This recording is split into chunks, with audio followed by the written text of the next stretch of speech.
As Taliban settle in, Kabul's green zone comes back to life. Scattered across a neighborhood in central Kabul are the ruins of another empire come and gone from Afghanistan. Tattered sandbags and piles of discarded barbed wire. Metal hulls of tank traps sitting unused on the side of the road. Red and white metal barriers, once lowered to stop vehicles at checkpoints manned 24/7, permanently pointing toward the sky. Not that long ago, this neighborhood known as the Green Zone was a diplomatic enclave, buzzing with the soundtrack of a multi-billion-dollar war effort in Afghanistan. Armored vehicles rumbled down the streets, shuttling Western diplomats and high-ranking Afghan officials, while the thud-thud-thud of American helicopters echoed across the sky above. But these days, there's another kind of buzzing in the neighborhood, the Taliban moving in and making it their own. Like their American-supplied rifles and Humvees and military fatigues, the Green Zone is becoming the latest vestige of the Western war effort that the Taliban have repurposed as they build up their own military and government. Well-to-do officials with the Taliban administration and their families have settled into the dwellings abandoned by Western officials since the collapse of the former government in August of 2021 and the flight of most of the Green Zone's residents. Inside what was a compound of the British Embassy, young men dressed in grey and black turbans and traditional brown shawls gather each afternoon for classes in a new madrasa, a school for Islamic instruction.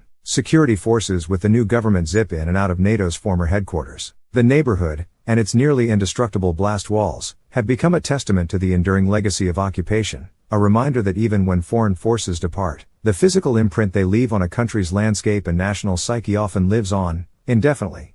These walls will never be torn down, said Akbar Rahimi, a shopkeeper inside the Green Zone, summing up the seeming permanence of the infrastructure around him. One recent afternoon, Mr. Rahimi, 45, sat behind the wooden counter of his corner store, absent-mindedly watching a Bollywood movie on the TV mounted to the wall. On the street outside, a forest green maintenance vehicle with a poster of a young Mullah Omar, the founder of the Taliban movement, plastered on the windshield raced past. Mr. Rahimi perked up as three young men, former Taliban fighters turned security guards, entered the shop and rummaged through a pile of small, dirt-encrusted lemons by the front door. They handed the lemons to Mr. Rahimi, who weighed them on a rusty scale and tied them into a plastic bag in a single, masterful flip of the wrist.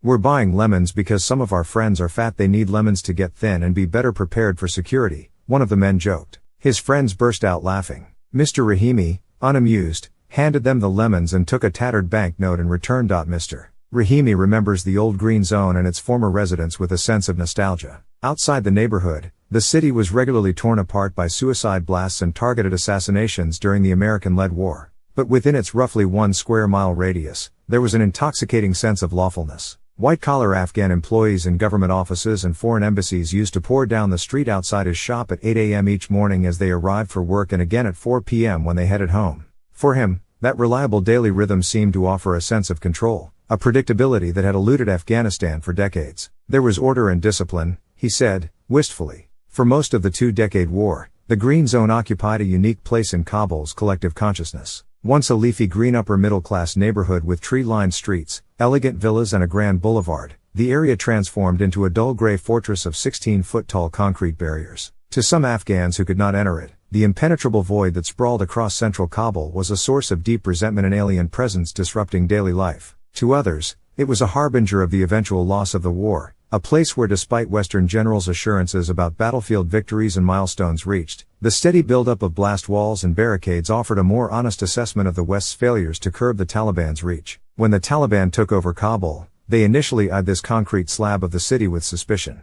For months, agents with the intelligence wing of the nascent Taliban administration went building to building, digging through the remains of an enemy whose inner workings had been shrouded in mystery for 20 years. Every home was presumed to have hidden weapons or tripwires. Every surveillance camera was a sign of espionage. Faizullah Masoom, a 26-year-old former Taliban fighter from Ghazni province, felt awestruck when he first saw the Green Zone. Then, a feeling of pride washed over him.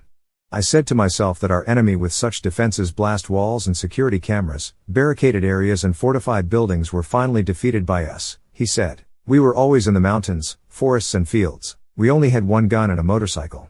Now, Mr. Masoom rarely leaves the Green Zone.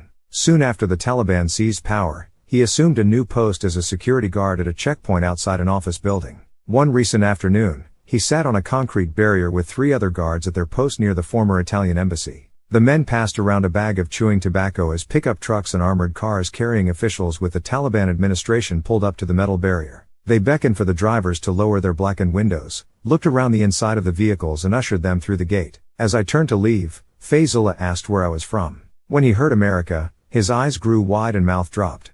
"She's from America?" he asked a New York Times colleague who was with me, almost in disbelief. For 20 years, Americans were a faceless enemy. Now one was standing 2 feet in front of him. He and his friends looked at each other bewildered for a few seconds, a sense of uncertainty hanging in the air. Then they burst out laughing. "We have no conflict, war or enmity with anyone anymore," he said, smiling, as if to reassure me. But the significant presence of security guards here, much like the blast walls that remain in place, reflects the insecurity that threatens the country's fragile peace since the American-led war ended. While the days of constant airstrikes and night raids are over, suicide attacks from terrorist groups continue to plague the city, even as the guardians charged with keeping them at bay have changed. Down the road from their post, the words "Long live the Islamic Emirate of Afghanistan," the official name the Taliban have given their government, are inscribed on a blast wall in white paint, one of a number of cosmetic changes the new government has instituted as it remakes the area in its own image. The most striking example is painted on a wall that buttresses the former U.S. Embassy. The wall bears a mural depicting a vertical American flag, with columns of red stripes holding up white on blue stars. Beside the flag, a dozen hands are pushing down the red columns as if toppling a series of dominoes. "Our nation defeated America with the help of God" is scrawled next to it in blue paint. The embassy itself remains empty and untouched, or mostly untouched.